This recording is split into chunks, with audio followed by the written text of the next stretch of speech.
Kapag student driver ang dala ko, student permit ang dala ko, ano dapat ang kasama ko?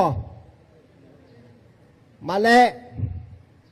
Sabi sa batas, duly licensed driver. Hindi sinabing professional. Duly licensed driver. Ibig sabihin, yung kotse ko halimbawa, adventure, private vehicle.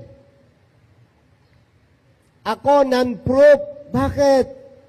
Hindi kailangan professional driver's license kapag ang ginagamit na sasakyan ay non-proof.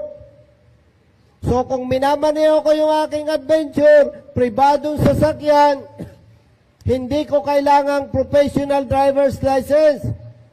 Kailangan ko non-proof. Tayo ka bro.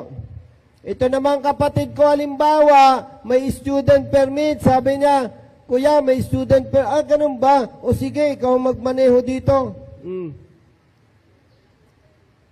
Hindi kami pwedeng huli ng enforcer. Bakit? Private ang dalang sasakyan. Ako ay non-professional driver. Student permit siya. Ba't mo ko hulihin? Ay sir, sabi sa kailangan professional, magbasa ka nga. Sinasabi, duly licensed driver. May lisensya ako, bro. Private ang dala ko. Ha? Magbasa ka, ha?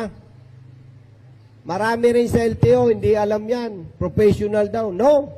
Magbasa ka. Huwag kang nagpapadala sa kwento. Mag-google kayo.